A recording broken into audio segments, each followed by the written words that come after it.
Daniel was 63 and moved the way careful men move, one choice at a time, as if each step needed approval from the floor before it would hold his weight. And that morning he ironed his one good shirt because he liked lines to be where they belonged, then folded a gray cardigan into the crook of his arm and slid a paperback, a small aspirin bottle, and $11 into his jacket pocket beside a stubborn old flip phone that still woke up slow and asked permission to ring. His wife, Linda, said they should drive down from Dayton to Cincinnati for fresh air by the river and a quick ride. So he locked the door, checked the knob twice, and sat quietly while she talked at the windshield and changed lanes like they would open for her. And when the Amtrak station rose ahead, stone shoulders, glass ribs, long echoing halls, he felt the particular hollow sound of travelers who belonged to departures more than to each other. And she pointed at a metal bench near the platform doors and said, "Sit here, I'll grab coffee." Then paused, looked back with that sideways smile she used when a line tasted clever in her mouth, and added, "Let's see how you do if I get lost. She can find her own way home." And he blinked at the she, at the joke that made a person into a pronoun and a dare, and said, "Black, no sugar," because he still believed in simple answers. He watched her disappear into the concourse and listened to the building breathe, to announcements rolling over tile, to the squeak of luggage wheels, to the soft, brave cries of a child being told a bathroom was close. And 10 minutes turned to 20, so he checked the clock. Then the phone, then the doorway where a red scarf had been and was now only air. And he texted Rosway, "Where are you?" and pressed call and heard one ring fold into voicemail, then called again and met the quiet wall of immediate cutoff. And he told himself she was in a line, or a dead spot, or 2 steps away with cups too hot to carry fast. Because he had a lifetime's practice giving doubt to other people like it was a gift that cost him nothing. At 40 minutes, the message came, blocky and loud on the small screen, all caps like a gavel. She can find her own way home. And he stared until the words slipped loose from sense and floated like scraps. And his thumb wrote, "Not funny," and "Meet me by the newsstand." And he set the phone in his palm, face down and up again, as if changing its view might change the world. Then he stood and walked to the ticket counter and read the clerk's badge, "Ron," and said, "May I use a phone?" And Ron slid a landline forward with the slow patience of someone trained to keep panic from becoming policy. And Daniel dialed and heard voicemail, then dialed again and nothing, then stood with the receiver warm against his ear and pretended there were options he had not already used. He returned to the bench and made a list in his head so he would not have to name the fear in his chest. Stay near people. Do not follow anyone. Buy water before it gets late. Ask for help only when needed. Keep money in 2 places. Keep your voice steady. And he counted what he had like laying tools on a cloth in order. $11 folded twice, aspirin, paperback, phone at 29%, house key that did not yet know it might never meet its lock again. And he split the bills. 3 in the wallet, 8 in his sock. Because small precautions feel like armor when you own nothing heavier.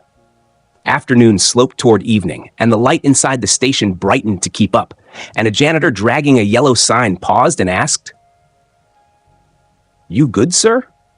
And Daniel said, "Someone's coming," and heard the thin wire in that sentence hum, and the janitor nodded the way people nod when they know that lies can be a life jacket if you wear them quietly. And Daniel fed $1 to a vending machine, watched it swallow the bill like a trick he could not stop, then clatter a bottle of water into the tray, and he unscrewed the cap and counted 5 slow sips and put the rest away, because saving something is a kind of prayer.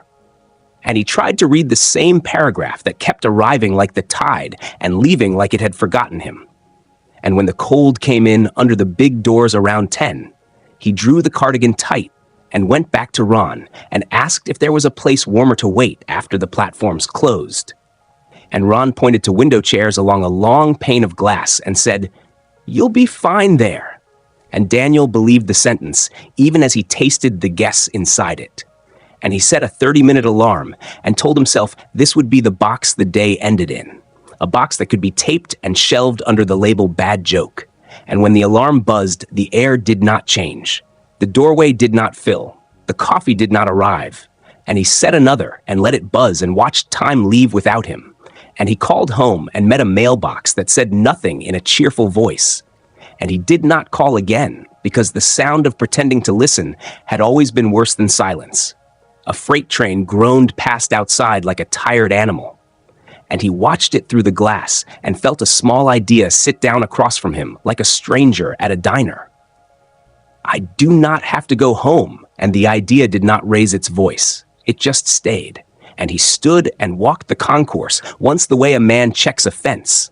Newsstand with yesterday's headlines, coffee kiosk cleaning its steamer, poster about missing people that made his chest grow tight as if the building had fewer doors than it had an hour ago. And a guard passed, nodded, kept moving, and the clock over the concourse ticked loud enough to be counted between breaths. And he tucked his hands into his sleeves and pulled his knees up and watched the places where she had been and the places where she could not be anymore. And he remembered the list and added one more line in his head, simple and sharp. Do not beg those who would laugh.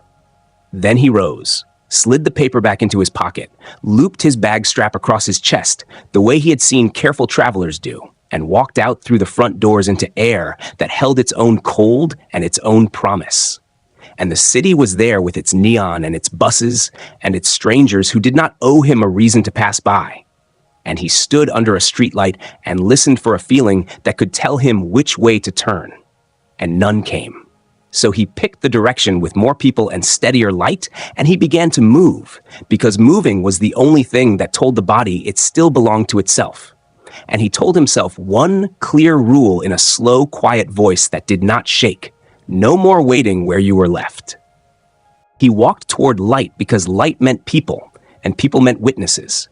And 2 blocks from the station, a 24-hour diner threw a yellow square onto the sidewalk like a safe zone. So he stepped inside, kept his eyes down, and went straight to the restroom. Because a sink and a mirror are a kind of checkpoint when you are trying to decide what comes next. He washed his face, watched water streak through the wrinkles he usually ignored, and saw an old man who looked older than he had at noon, then dried his hands on coarse paper and went back out before the waitress had time to say, "Coffee?" Because questions were a cost, and he was counting everything. On the curb, he shook the $11 flat, fed 4 into the glowing vending machine by the bus shelter, got a bottle of water and a pack of crackers, and put the coins in his left shoe by feel, so a thief would have to know his habits to take the last of him. He opened the crackers and ate slow, one dry square at a time, letting each bite soften on his tongue so his stomach would not grab at it. And between bites, he checked the flip phone, switched to battery saver, turned the brightness down until the screen was a ghost, and refused to dial, because hearing her cheerful voicemail would be worse than hearing nothing. The bus schedule hung behind scratched plexiglass, and the word Millport sat there like a quiet suggestion, a small town he knew only as a name on weather maps and church mailers. And he traced the columns with his finger until the next departure lined up with the minutes in his head. Then he stood when the bus growled up and paid in cash, and took a seat by the window with the backpack against his shins and the water bottle between his shoes, so nothing could go missing without his body knowing first. The city slid past in panels, brick storefronts stacked with 4 lease signs, a pair of teens sharing headphones and a secret, a man walking a dog that pulled like it knew a better street. And Daniel let the rhythm of the engine fill his chest where panic was trying to build, because a steady noise can sometimes keep the other noise out. A woman with a purple scarf boarded 2 stops later and sat across the aisle, not close, just close enough to notice the way he kept his hand on the backpack strap. And after a few blocks, she leaned over the aisle without leaning into him and said in a soft voice that did not make a scene, "You look like someone who could use food." And she set a wrapped sandwich on the empty seat beside him like it belonged to the bus and not to either of them. Then faced the window again so pride would not have to wrestle with hunger. He waited 3 stops, unwrapped it, ate half, slid the other half into his bag, and after the next stop, she said, still to the window, "Church shelter on Maple in Millport. Doors at 5. They won't ask you for a story you don't want to tell." And when she stood to get off, she pressed a folded 20 into his palm with a motion so practiced it felt like passing change, said, "Pay it forward when you can," without looking back, and stepped into the dark like she had simply reached the end of her line. He kept the bill flat between his phone and the paperback, where he could feel it when he checked for the phone. And when the driver called Millport, Maple Avenue, he pulled the cord, thanked the man out of habit, and stepped into a street that carried the quiet of places that go to bed early. The church sat on the corner with a hand-painted sign that read "Evening Meals." 6 beds available, and the smell of bleach and soup came through the open door in a mix that said clean and hungry all at once. And he stood for a breath in the threshold, because thresholds are where decisions live. Then walked to the folding table where a volunteer with a tired smile and a clipboard said name. And he said Daniel and nothing else. And that was enough. He got a tray, a bowl of thin chicken soup, 2 crackers, a cup of something orange and sweet, and he ate slow again, letting warmth soak into the hands that had been steady all day out of stubbornness. And after dishes, they handed him a sheet with rules. Curfew at 9, quiet hours after 10, shower time posted, no fighting, no drinking, no guests. And pointed to the men's dorm, where bunks lined both walls and boots sat under most of them like loyal dogs. He slid his pack under his pillow and lay in his shoes, because shoes are a kind of promise in places where you do not own doors. And he slept in thin strips, waking at footsteps and coughs, and the heavy sigh of the man 3 bunks down, whose grief had its own lungs. And each time he woke, he told himself the same sentence, until his heartbeat agreed to slow. No one is coming back for you, and you do not have to wait. Morning at the shelter was a bell, a line for coffee, a chart with chores, and he mopped without being asked, because a wet floor that dries into shine is a small victory. And the manager with keys on her belt said, "Day labor board posts at noon by the grocery."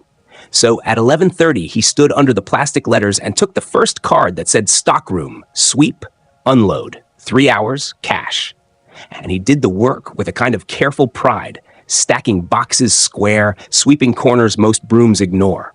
And the boy with the timesheet said, "You can come back tomorrow if you keep moving like that," which is a sentence that can hold a man up for more than one day. He returned to the shelter with $22 warm from other hands, split it the way he had split the first bills, some in the sock, some in the wallet, one single folded into the aspirin bottle where no one would think to look, and wrote himself a list on a scrap from the clipboard station. Keep cash in 2 places, stay visible, learn names, drink water, breathe slow, no calls home. After a week of showing up and mopping without complaint and not borrowing trouble, the manager said there was a room at Mrs. Holloway's if he had first week's rent. Nothing fancy, just a bed and a window, and the kind of quiet that does not judge. And he had it because the stockroom kept asking for the man who stacked right angles into tired days. So he carried his backpack 3 blocks to a white house with a porch that leaned like it wanted to listen. Paid in cash, got a key, and stood alone in a space that belonged to him enough to set the paperback on the sill like an anchor. He found the library 2 streets over and learned the hours, and decided the computers were not for him because screens have a way of calling ghosts. But the newspapers were fine, and he read them end to end with a pencil in his hand, so he could circle the parts about church rummage sales and small jobs and weather fronts, and avoid the sections about people who go missing and then get found, because even headlines can drag you back to benches if you let them. He bought a second-hand coat with a zipper that worked, and gloves with one finger worn through, and a charger for his old phone at the pawn shop. Then plugged the phone in and turned it off, because off is the only way a thing cannot ring, and he taped another small list inside the closet. Walk at 6, work at 8, eat when you can, pay rent on Fridays, keep receipts flat, keep your voice even. When fear tried to climb up his throat at night, he sat on the edge of the bed and breathed in for 4, hold for 4, out for 4, until math pushed the old noise aside. And in the mornings, he wiped the dresser because dust collects, even when nothing else does. And he liked to see a clean line where his hand had been.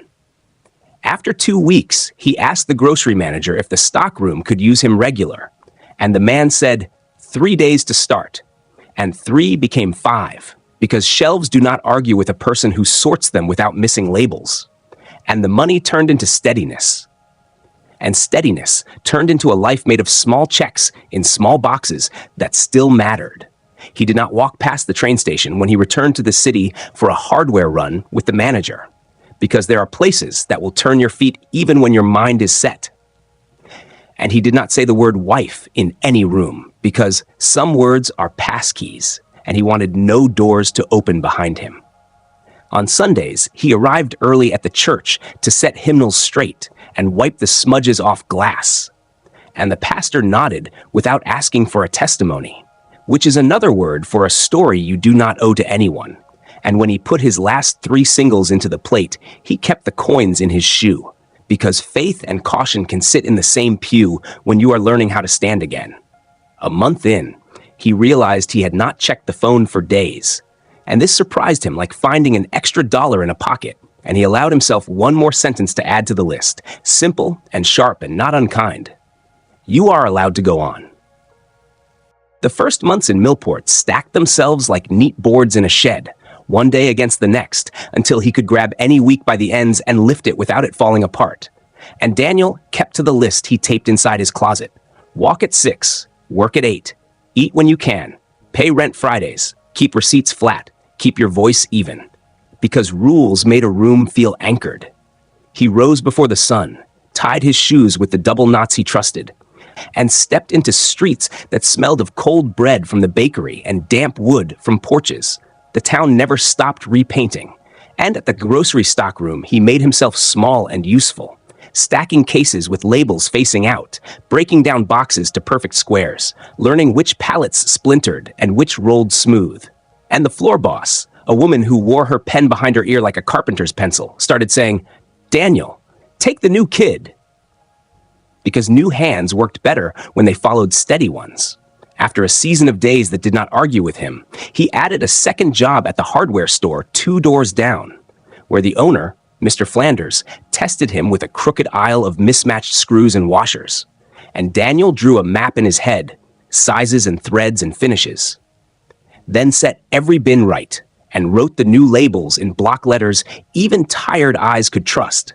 And by the week's end, there was a brass pin that said Dan on his vest, and a small raise that felt like proof more than money. He kept to the back at first, but people found him anyway. Customers who carried broken hinges in paper towels like injured birds, who said, "It swings wrong," or "It keeps stripping." And he would lift the thing, turn it under the light, and ask the quiet questions that matter.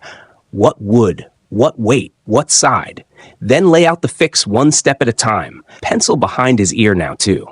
And word traveled that the older man with the calm voice did not sell you 2 trips when one would do. So they started calling him Mr. Dan, like the name itself could hold a door for you. On Tuesdays, the pastor asked if he might sit with a pair of widowers who never finished their coffee, and with 3 teenagers who bounced like misfired nails. So Daniel rolled a workbench into the church basement and set a coffee can full of bent screws on it, and called the hour Fix It Club. No flyers, no speeches, just hands-on wood and metal. He showed the boys how to read a tape without guessing, how to pre-drill so a screw would not bully the grain, and he showed the widowers how to sharpen a chisel until it could shave hair. And when a crooked bookcase wobbled on the concrete, he placed a folded receipt under the short leg and said, "Level lives in small things." And the men laughed in that shaky way people do when they recognize themselves. He did not speak about Dayton. He did not say the word wife. When memories crawled up in the night, they came as station lights warming up and the hollow clack of heels on tile. And he sat on the edge of the bed, breathed in for 4, held for 4, out for 4, until numbers pulled him back from an echo. On some Sunday afternoons, he walked to the river, watched a train inch across the far trestle, and turned away before the whistle could name the shape in his chest. The purple scarf woman found him again in winter, carrying a tray of lemon bars to the shelter kitchen. She paused when she saw him lining chairs in even rows and said, "You look steadier." And he said, "I am," and tried to hand the debt back with thanks that had kept warm for months. But she shook her head and tapped the phrase he kept hearing in her mouth, "Pay it forward." So he did, not with speeches, but with hinges that stopped squeaking in houses that had forgotten quiet, and with a mower blade at the community center that he brought back from dull to honest by pushing the file in one clean direction until sparks said enough. When Mrs. Holloway's porch sagged on one corner, he crawled under with a jack and slow turns, listening to old wood complain and settle, and when she moved to her daughter's place 2 towns over, he folded his life into 2 trips, rented a small garage apartment smelling of cut cedar, and set his paperback on the sill again like a flag for himself. Years began to leave marks he could point to. The day Mr. Flanders handed him a drawer key and said, "You open Sunday afternoons." The morning a boy from Fix-It Club brought a thank you pie still lopsided from the car. The afternoon, he replaced the battery in the flip phone instead of the phone itself, because he did not want a rectangle that shoved the world into his face. He used the phone like a light switch, on when needed, off again, and he let the number belonging to the old house in Dayton stay a silence he never crossed. Mail found him. Not much, mostly bills and sales circulars, and some envelopes in a neat, slanted hand he knew better than he wanted to. Lavender faint around the flap as if paper could apologize. And he slid those into a bottom drawer without opening, stacked edge to edge like tiles you are not ready to lay. If anyone asked about family, he said, "My people are at the shop and the church," and watched the sentence surprise them with how true it sounded. When he turned 70, the hardware crew sang off-key and pushed a sheet cake across the break room table, and Flanders pinned a new tag on his vest, Marster Dan, like it mattered, and it did in a way he felt in his ribs. He blew out candles with a wish that had no words, more an outline of a life that kept its shape. The Fix-It Club grew by 1s and 2s. A girl who wanted to rebuild a wobbly stool her father had leaned on, a man who brought a music box that had not played since his wife died and stood very still when it clicked again under Daniel's fingertips. He taught them the quiet pride of sanding with the grain, of wiping a bench after you finish, of returning tools to the same spot so tomorrow you can trust today's self. And he watched their faces, steady the way his hands did. Small mysteries kept a seat in his days. A red glove on a fence post that never found its pair, a stray cat that met him every Thursday at the same corner, then vanished, a note with no signature taped to the community center door that read, "Thank you for the mower," simple and square. The town itself became legible, a map of who waved and who nodded, and who needed a little more time before either. And in that legibility, Daniel felt a safety that did not require explanation. Winter came again, sharp enough to bite, and he learned the exact sound ice makes when it lets go from a gutter. Spring followed, and he walked slower to watch robins tear worms from the seam of soil and sidewalk. 10 years did not arrive at once. They stacked like his first months. And one morning, he looked up from sharpening a plane iron and realized the calendar had turned him 73 without drama. And the room around him, bench set square to the wall, file hung on its nail, coffee cooling in the same chipped mug, was not a place he borrowed, but a place he kept. He had a corner in the hardware where people waited, a Tuesday table where teenagers learned patience, a river route where his feet knew the cracks, a key that fit a lock that waited for him, and a name that people used without needing to fill it with history. He still woke sometimes at a whistle that was only a kettle on the stove, still saw a bench and light that did not belong to this station, but the space between those flashes and his first thought grew wider, and in that space he placed new things. Oil on hinges, chalk lines snapped true, a joke he allowed himself to tell about screws that only roll under heavy cabinets when you are alone. He did not claim victory. He claimed routine, which is quieter and more useful. He did not pray for forgetting. He prayed for steady hands, for clear lists, for rooms where his absence would be noticed because a task would sit unfinished, and he considered that enough. On the morning the town put up bunting for the fall fair, Mr. Klein from the widower's pair handed him a thermos at the boathouse bench and said, "You look like a man who figured out where he belongs." And Daniel took a sip and said, "I did," and felt the truth seat itself without wobbling. He did not see the envelope coming, not yet, for now he had clean counters, sharpened edges, and evenings that folded without argument. And in that quiet, he finally believed the line on his list that he had written the first month and only now could say without checking over his shoulder, "You are allowed to go on." The envelope arrived on a Tuesday with the grocery ads and a bill for the garage apartment, thin white. My name in the neat slanted hand I knew from holiday labels and sharp notes left on the fridge. And Daniel stood at the counter with a dish towel in his hand and watched his fingers start to shake even before he touched it. He did not open it right away. He rinsed his cup, wiped the counter, set the towel straight, then slid a butter knife under the flap like a man disarming a small thing that still could cut. And the first breath of paper brought lavender, her old habit of trying to soften edges with scent. And then words. "Daniel, I have been searching for years. I never meant for the station to be the end. It was a joke that went too far. I was young and angry and stupid. I panicked. I lied. I am sorry. Please let me see you. Please let me tell you the truth."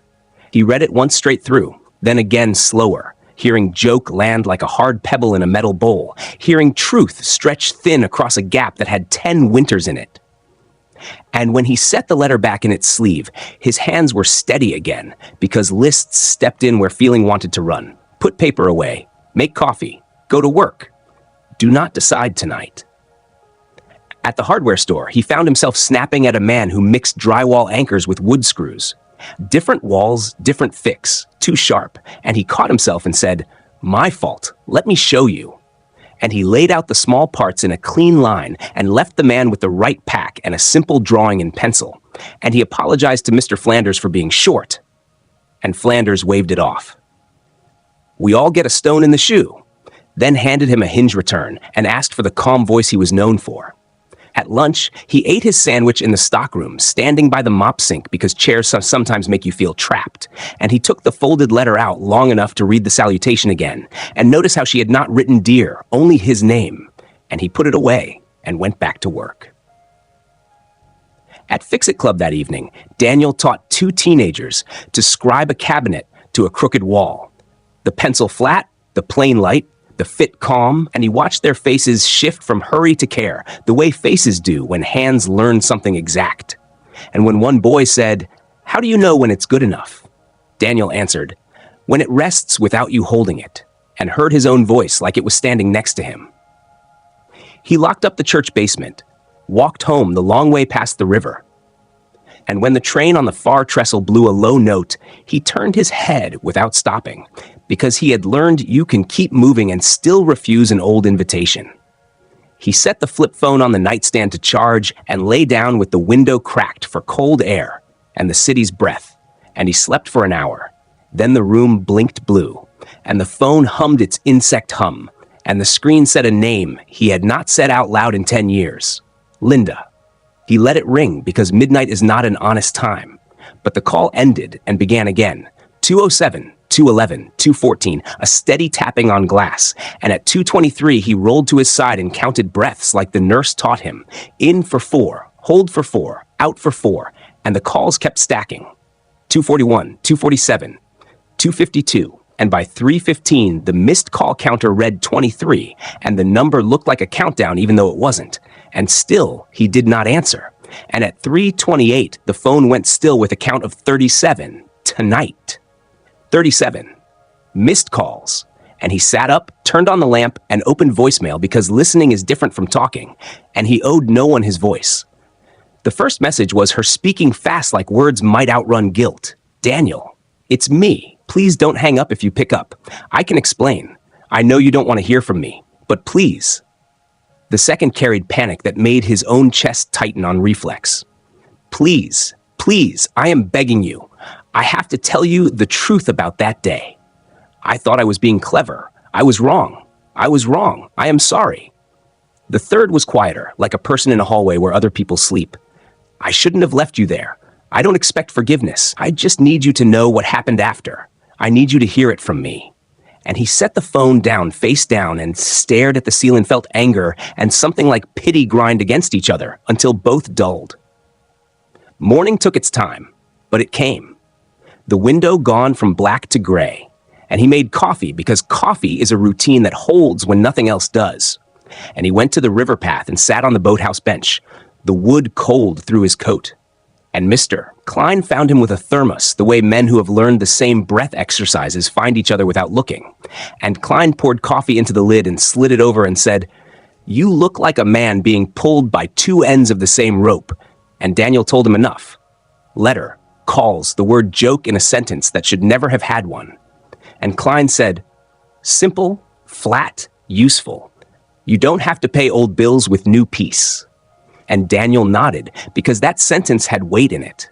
Then he walked to the store and worked the day on muscle memory and let the pure tasks calm him.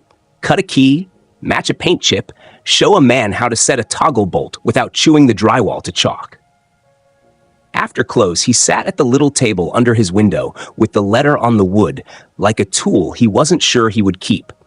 He read the paragraph that said she had looked for him for years, that she had written letters she never sent, that she had prayed.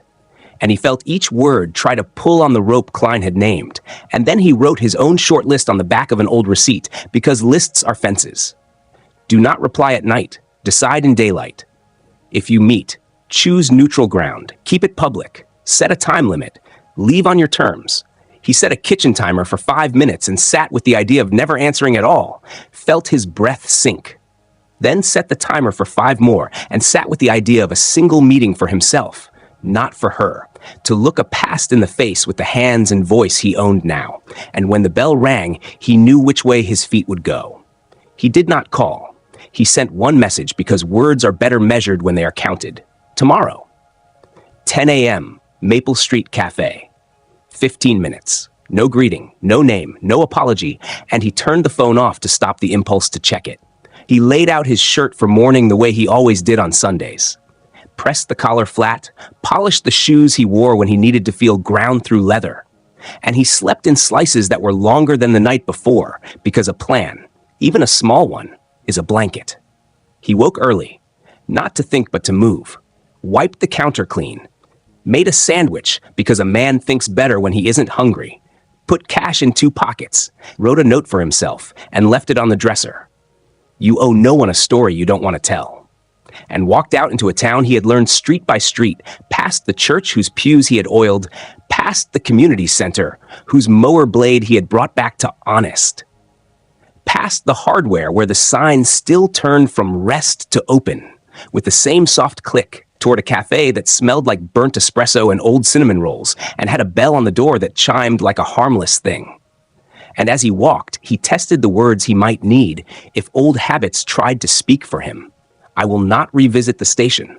I will not argue memory. I built a life. I am not coming back. He reached the corner early, looked in the window at his own reflection, and hardly recognized the man who had once waited on a metal bench for a person who typed, "She can find her own way home," then went inside, chose the table with his back to the wall and his eyes on the door, and set his flip phone face down next to the coffee, because today he would let it ring or not ring on his terms.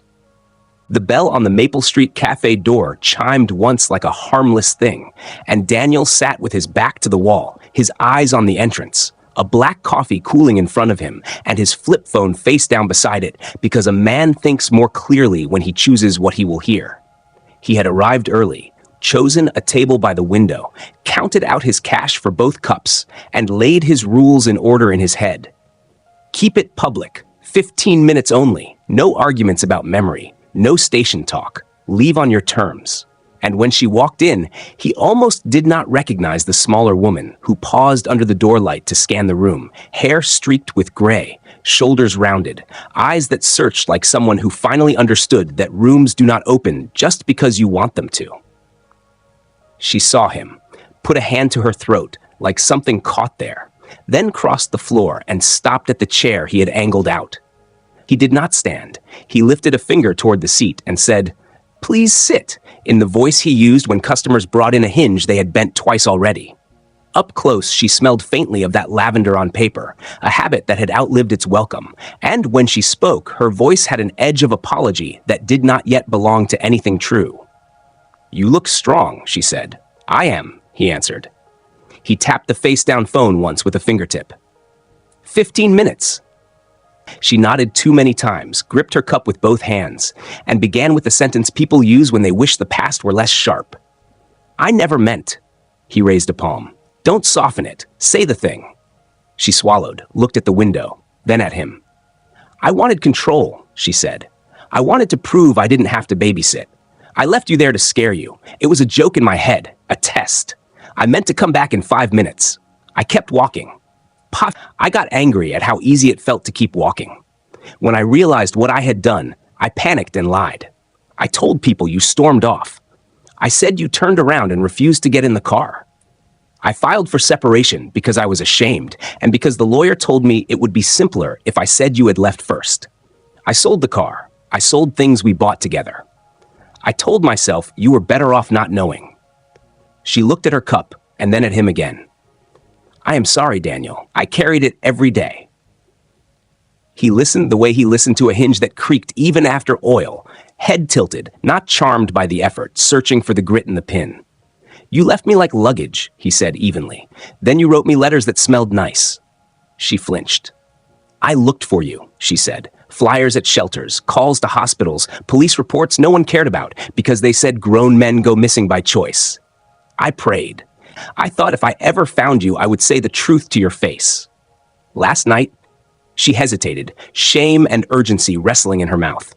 Last night I called and called because I was afraid I would lose my nerve. 37 times, she added, as if the number itself might count as penance. I know you don't owe me anything. I just needed you to hear me. He let the silence hold for a beat so his own rules could surface. You used the word joke, he said. That day was the edge where my life split. A joke does not belong there. She nodded, tears now quick and bright, the kind that ask for rescue. He did not move. What is this meeting for? He asked. Forgiveness? She shook her head too fast. Not forgiveness. A chance. We could try. We're older. I'm not that person. We could talk. A coffee sometimes. A dinner. Holidays. I could make right what I can make right. He saw the outline of the old house like a photograph someone tried to color. He also saw his shop aisle with the labels he had written in block letters, and the boys in the church basement leaning close to see the pencil scribe a true line along a crooked wall. I built a life, he said. It rests without me holding it. That's how I know it's sound. She reached across the table and stopped, fingers hovering above the sugar packets he had lined into a neat row. I know I took your trust, she whispered. Let me put something back. He slid the packets back into their holder because returning small things to their place keeps the larger things honest. That's your work, he said, not mine. She closed her eyes and nodded once, as if a decision inside her had landed. Then another truth fought to be said. There's more, she added, and he gave her the space to say it because knowledge, even late, is a clean surface. Before that day, I took out a loan against the house, she said. I hid it. I thought I could fix the numbers before you noticed. I couldn't. When I walked away at the station, I was also walking away from that mess. I told myself I was escaping. I told myself you'd be fine. It was a story I used to live with myself. She looked straight at him. It was cowardice. He nodded once because the word finally fit. Thank you for saying the right name for it, he said. She reached again, this time not for his hand, but for air. I do not expect you to come back. I'm asking if I can come forward, even a step.